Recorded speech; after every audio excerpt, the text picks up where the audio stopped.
Songs he wrote to fight the apartheid regime.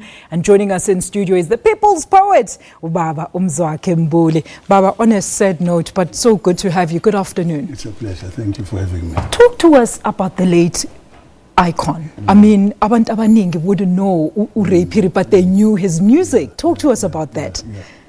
Ray Phiri was more than a giant, not threatening.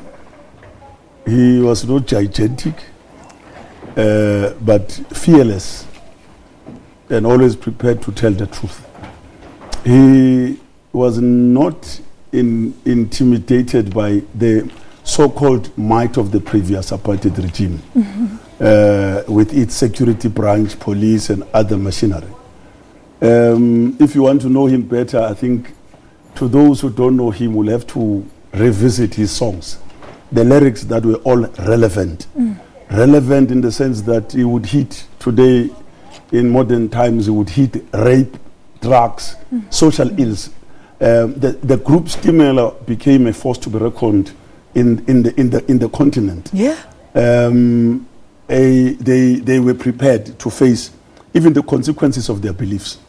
And be it in Anna Coyote, be it Abu, be it, Tapelo, be it it was the group in the country that was prepared, like I'm saying, musically, because our giants, Makeba, Hugh Masekela, others were in exile. Julian Bahule, Jonas Gwangwa. And these are the guys who kept the flames, the fires burning. He was disciplined. Obra Ray was a man of humor, disciplined to a point where I don't think he would go to a student and record a song and strum a guitar with old guitar strings. I'm showing you, I mean, I would read staff notation. He caught the eye of, obviously, Paul Simon, who thought that they went on tour with. Graceland would not be complete unless we have the likes of Ray Phiri's guitar style. So this country has lost somebody who put together artists and in a project similar to USA for Africa. It was called People Want Mandela. It was never allowed on the airwaves, but everybody can, Brenda Chico, Jabu Kanyele, PJ Powers, a number of artists. So Ray Phiri was somebody else. I think Prasa 2 years ago celebrated its 5th anniversary Joburg station, Stimela. And I think it was appropriate for us to have Stimela to perform in a Stimela area in Prasa. Now, I don't think we can ever come match Ray Phiri. We have lost number of people, giants, whether it's Mandoza, Johnny Meko yesterday, Bethel and Goban, they are just falling left, right to center. But this was a tree of it with a difference. Let's talk about that, Babu Mzwakhe. I mean, he was an ambassador for his province. I mean, the president even bestowed him an order of Ikamanga in silver. That means he was a musical activist, as you rightfully mentioned. It speaks volumes. He was not afraid to tell the truth. He was not afraid of the apartheid regime. He was not afraid to face prison. He didn't care less that his songs would be banned. He would not compromise, because in the past some people would even compromise the lyrics and instead of calling some a spade. So he said it exactly what it was supposed to. But I think Ray Phiri was a rare breed. I think his DNA, he was somebody else, and he was not prepared to retire. I think he had to succumb to cancer, but he was not prepared to retire. I mean, at the age of 70, I mean, look at the footage you see. It's not whether old footage or the current one. It was like he did not have bones. There was rubber in his legs, rubber on his figure. That was Ray. So I'm here to see. I mean, like they say, there would never be another Bob Marley, but something else. There will never be Ray Phiri, another Ray Phiri. But again, your music history, the books, the annals, the historians, you cannot write the history of South Africa, not only music and politics, and leave out the name Ray Phiri.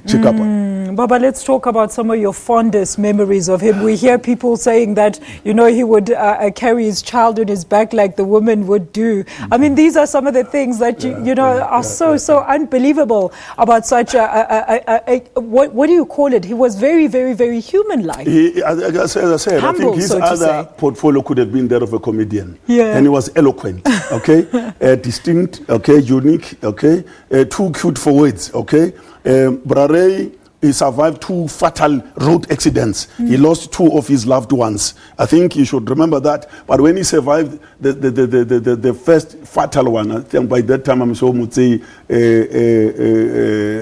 their former manager, Mutse, it just slipped off my mind. But I'm just saying, Makamo, when people thought he was actually ICU, he was going. Instead, there was a turnaround. But again, even when people thought he was still going to go through physio and stuff, but Bra Ray was on stage doing his, popular, craft. But look, this is a man who was always prepared to tell politics. I think if somebody didn't like politics, but when you see Ray performing during the songs, during the changeover, he always used an opportunity to explain, to narrate exactly how it came about for him to write a particular song. I used to listen to his songs through my this father. This person would not just come and say, yeah, I love you all. Next song, hello, everybody say yeah. No.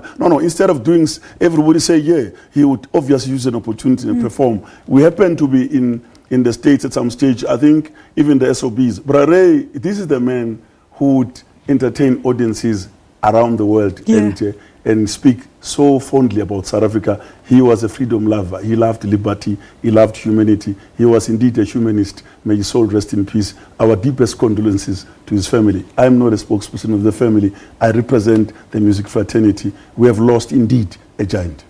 There's nothing else to say. That is the people's poet, Ubaba Mzwakhe Mbuli, talking to us about the late great jazz icon, Ubaba Ray Phiri.